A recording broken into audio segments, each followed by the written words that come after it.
शक्ति के 48 नियम, रॉबर्ट ग्रीन, बाय पुकू रीडर्स। नियम 13, मदद मांगते समय दया या कृतज्ञता की नहीं बल्कि स्वार्थ की दुहाई दें।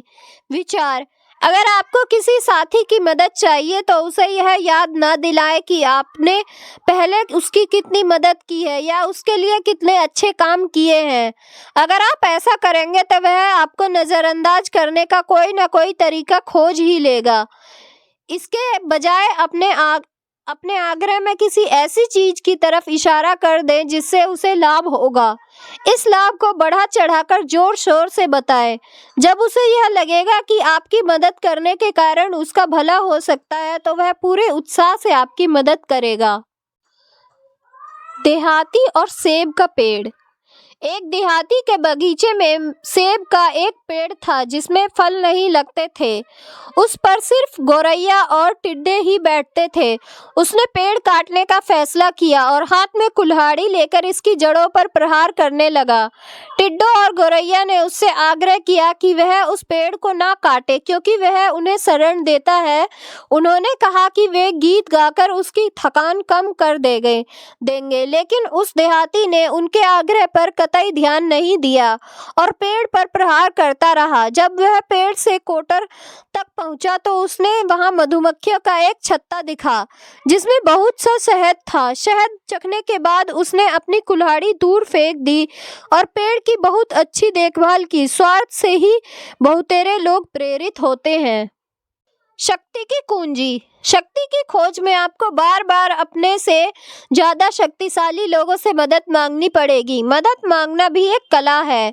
यह कला इस बात पर निर्भर करती है कि आप में सामने वाले को समझने की कितनी क्षमता है और यह भी कि आप अपनी और उसकी ज़रूरतों के फर्क को समझते हैं।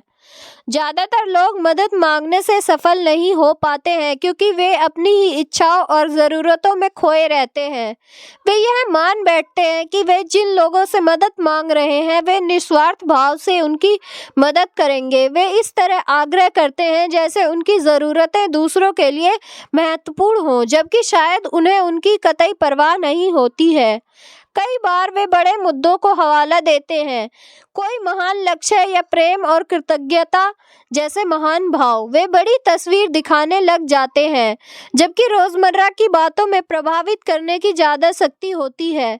उन्हें यह एहसास ही नहीं होता है कि सबसे शक्तिशाली व्यक्ति भी अपनी खुद की जरूरतों में उलझता रहता है और अगर आप उसके स्वार्थ का वास्ता नहीं देते तो वह आपकी मदद करने को अपने समय की बर्बादी मानेगा। इस प्रक्रिया में प्रमुख कदम सामने वाले के मनोविज्ञान को समझना है। क्या वह घमंडी है? क्या वह अपनी प्रतिष्ठा या सामाजिक ओहदे के बारे में चिंतित है? क्या उसके ऐसे दुश्मन हैं जिन्हें परास्त करने में आप उनकी मदद कर सकते हैं? क्या वह सिर्फ धन और शक्ति से ही प्रेरित होता है? जब 12वीं सदी में मंगोलों ने चीन पर आक्रमण किया तो 2000 साल पुरानी चीनी संस्कृति और सभ्यता खतरे में पड़ गई। मंगोलों के सेनापति चंगेज खान की नज़र में चीन सिर्फ एक ऐसा देश था जहां उसके घोड़ों के लिए पर्याप्त चारा नहीं था। उसने पूरे देश को मटियामेट करने और उसके शहरों को तहस नहस करने का फैसला किया, क्योंकि उसने सोचा बेहतर यही रहेगा कि चीन को मिट्टी में मिला दिया जाए ताकि यहाँ हमारे घोड़े के लिए घास उग सके। चीनी सभ्यता को नष्ट होने से जिसने बचाया वह कोई सैनिक, सेनापति या राजा नहीं बल्कि येलू तत्साई नामक एक सामान्य आदमी था। तत्साई खुद एक विदेशी था, लेकिन यह चीनी संस्कृति से प्रभावित था। वह चंगेज खान का विश्वास पात्र सलाहकार बनने में कामयाब हो गया और उसने उसे यकीन दिला दिया कि अगर चीन को नष्ट करने के बजाय वह यहाँ के नागरिकों पर टैक्स लगा देगा तो इससे उसे ज्यादा फायदा होगा। चंगेज खान को इसमें ज्यादा समझदारी दिखी और उसने तत्साई की सलाह मान ली। जब चंगेज खान ने कैफेंग शहर पर लंबी घेराबंदी के बाद कब्जा किया और इसके नागरिकों को मौत के घाट उतारने का फैसला किया, जैसा उसने उन बाकी शहरों में किया था जहां उसका विरोध हुआ था, तो तत्साई ने उसे बताया कि कैफेंग में चीन के सबसे अच्छे कारीगर और इंजीनियर रहते हैं और उनके हुनर का लाभ उठाना ज़्यादा अच्छा रहेगा। कैफेंग को बख्शा दिया गया। इससे पहले चंगेज खान ने कभी ऐसी दया नहीं दिखाई थी, लेकिन सच तो यह था कि कैफेंग दया के कारण नहीं बचा था। तत्साई चंगेज खान को अच्छी तरह से जानता था। चंगेज खान एक बर्बर देहाती था जिसे संस्कृति की कतई परवाह नहीं थी। सच कहा जाए तो उसे युद्ध और व्यवहारिक परिणामों के अलावा किसी बात की परवाह नहीं थी। तत्साई ने उस इकलौते भाव को जागृत किया जो इस तरह के आदमी पर सफल हो सकता था, लोभ। आत्मरुचि या स्वार्थ ही वह लीवर है जो लोगों को घुमाता है। एक बार आप उन्हें यह दिखा देते हैं कि आप किस तरह से उनकी आवश्यकताओं को पूरा कर सकते हैं या उनके लक्ष्य तक पहुंचने में उनकी मदद कर सकते हैं, तो आपके आग्रह को पूरा करने की दिशा से सारी बाधाएं दूर से गायब हो जाएगी। शक्ति हासिल करने की राह में हर कदम पर आपको यह सीखना होगा कि आप दूसरे व्यक्ति की तरह सोचें, उसकी ज़रूरतों और रुचियों को भांपें। आप अपनी भावनाओं के पर्दे को हटा दें, क्योंकि इससे सच्चाई धुंधली हो जाती है। अगर आप इस कला में पारंगत हो जाते हैं तो फिर आपकी सफलता की कोई सीमा नहीं रहेगी। तस्वीर बांधने वाली रस्सी। दया और कृतज्ञता की रस्सी कमजोर होती है और पहले ही झटके में टूट जाती है। इस तरह की लाइफलाइन ना फेंके। आपसी स्वार्थ की रस्सी बहुत मजबूत होती है और इसे आसानी से नहीं तोड़ा जा सकता। यह बरसों तक आपकी सेवा करती रहेगी। विशेषज्ञ की राय। अपनी किस्मत चमकाने का सबसे आसान और अच्छा तरीका लोगों को यह स्पष्टता से दिखाना है कि आपकी तरक्की में ही उनकी तरक्की छिपी हुई है। ज़्यादातर लोग में इतने ज़्यादा डूबे हुए हैं कि उन्हें अपने अलावा किसी चीज़ में सच्ची रुचि नहीं होती है। जब भी कोई बात करता है तो वे हमेशा इस बारे में सोचते हैं कि इस बात से उन्हें किस तरह लाभ हो सकता है। अगर उन्हें अपना कोई फ़ायदा नज़र आता है तो वे पूरे ध्यान से सुनने लगते हैं, चाहे उस बात से उन्हें लाभ का बहुत दूर का ही संबंध हो। नियम 14। मित्र की तरह दिखे लेकिन काम जासूस की तरह करे। विचार। अपने प्रतिद्वंदी के बारे में जानना बहुत महत्वपूर्ण है। बहुमूल्य जानकारी इकट्ठी करने के लिए जासूसों का इस्तेमाल करें ताकि आप एक कदम आगे रह सकें। इससे भी अच्छा तरीका यह है कि आप खुद जासूस की भूमिका निभाएं। सौहार्दपूर्ण सामाजिक मुलाकातों में यह काम करना सीखें। अप्रत्यक्ष सवाल पूछें ताकि लोग अपनी कमजोरियों और इरादों को उजागर कर दें। चतुर जासूसों के लिए इस बात का अवसर हर जगह और हर समय होता है। अगर आपको यह शक हो रहा हो कि कोई व्यक्ति आपसे झूठ बोल रहा है, तो इस तरह का नाटक करें जैसे आपको उसके हर शब्द पर भरोसा है। इससे उसे आगे बोलने का साहस मिलेगा और वह ज़्यादा बढ़ा चढ़ाकर बताने के चक्कर में अंत में धोखा खाएगा।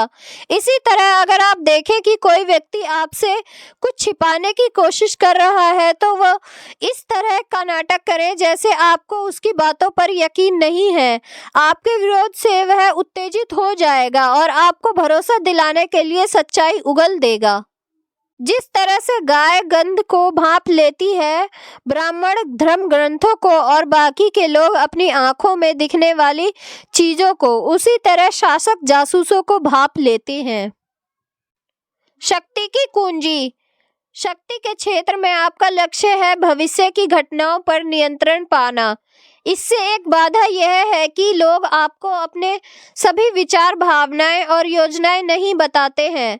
अक्सर वे सावधानी पूर्वक बोलते हैं और अपने चरित्र में छिपे हुए सबसे महत्वपूर्ण हिस्सों यानी अपनी कमजोरियों, अपने उद्देश्यों तथा स्वार्थों को छिपा लेते हैं। परिणाम यह होता है कि आप उनकी चालों का अनुमान नहीं लगा सकते हैं और हमेशा अंधेरे में रहते हैं। इसकी कुंजी यह है कि आप ऐसा कोई तरीका खोजें जिससे आप उनकी जांच कर सकें, उनके रहस्यों और छिपे हुए इरादों का पता लगा सकें। लेकिन ऐसा करते समय उन्हें आपकी योजना मालूम न हो पाए। यह काम उतना मुश्किल नहीं है जितना आप सोचते हैं। दोस्ताना व्यवहार से आप मित्रों और शत्रुओं दोनों से ही गोपनीय जानकारी पा सकते हैं। बाकी लोगों को जन्मपत्री और टेरो कार्ड देखने दें। आपके पास भविष्य जानने के ज्यादा ठोस तरीके हैं। जासूसी करने का सबसे आम तरीका दूसरों का इस्तेमाल करना है। यह तरीका आसान और शक्तिशाली तो है, लेकिन इसमें जोखिम भी है। निश्चित रूप से आपको जानकारी तो मिलेगी, लेकिन आप अपने जासूसों पर निर्भर रहेंगे। हो सकता है कि वे अयोग्यतावश आपकी जासूसी को उजागर कर दे या गोपनीय रूप से आपके खिलाफ हो जाए। इससे ज्यादा अच्छा तो यह है कि आप खुद जासूस बन जाएं और दोस्ती का नकाब ओढ़कर गोपनीय जानकारी इकट्ठी कर लें। फ्रांसीसी राजनीतिज्ञ टैलीरेंड इस कला में बहुत निपुण थे। उनमें सामान्य चर्चा में लोगों से रहस्य उगलवाने की अद्भुत योग्यता थी। लोगों का कहना था कि टैलीरेंड बातचीत में बहुत निपुण थे, जबकि सच तो यह था कि वे बहुत कम बोलते थे। वे अपने विचारों के बारे में कभी बातें नहीं करते थे, बल्कि सामने वाले के विचार उगलवाने की कोशिश करते थे। वे ऐसी बात कह देते थे जो गोपनीय लगती थी, जबकि दरअसल वह मनगढ़ंत होती थी। फिर वे अपने श्रोताओं की प्रतिक्रिया की गौर से देखते थे। सामाजिक समारोहों जैसे मौकों पर सतर्क रहें।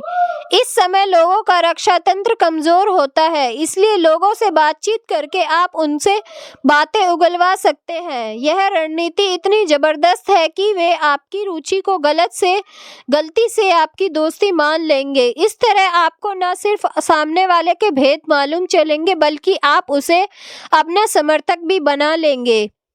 बहरहाल आपको इस रणनीति का प्रयोग सावधानी से करना चाहिए। अगर लोगों को यह शक हो जाए कि आप बातचीत के बहाने उनसे भेद उगलवा रहे हैं, तो वे आपसे कतराने लगेंगे। इसलिए मूल्यवान जानकारी पर ही बल्कि दोस्ताना बातों पर जोर दें। जानकारी के रत्नों की तलाश को बहुत स्पष्ट ना होने दें, वरना आपके सवालों के सामने वाला आपके इरादे भांप लेगा। आपको की मनचाही जानकारी नहीं मिल पाएगी।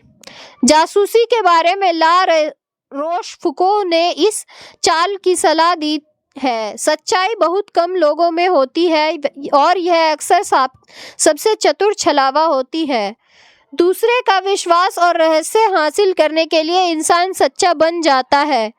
अगर आप किसी के सामने अपने दिल की भावनाएं उजागर करने का नाटक करते हैं, तो इस बात की संभावना बढ़ जाती है कि वह भी आपके सामने अपने रहस्य उगल देगा।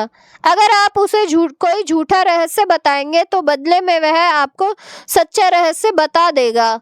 दार्शनिक अर्थ शापेनहर ने एक और चाल का सुझाव दिया है। उनका कहना है कि बातचीत में आप लोगों का प्रबल विरोध करके उन्हें इतना चिढ़ा दें और इतना उत्तेजित कर दें कि वे अपने शब्दों पर नियंत्रण ना रख पाएं। उग्र भावनात्मक प्रतिक्रिया में वे अपने बारे में हर तरह के सच को उजागर कर देंगे, जिनका बाद में उनके खिलाफ इस्तेमाल कर सकते हैं। तस्वीर: जासूस की तीसरी आंख। दो आंख वालों की इस धरती पर तीसरी आंख आपको ईश्वर की तरह विराट दृष्टि देती है। आप दूसरों से ज्यादा दूर तक देखते हैं और आप उनके भीतर ज्यादा गहराई तक देखते हैं। आपकी इस आंख से आपके अलावा और कोई नहीं बच सकता। विशेषज्ञ की राय: योग्य शासक और बुद्धिमान सेनापति दुश्मन को जब चाहे जीत लेते हैं और उनकी उपलब्धियां सामान्य लोगों से बहुत ज्यादा होती है। इसका कारण यह है कि उन्हें दुश्मन की स्थिति का पहले से ही ज्ञान होता है।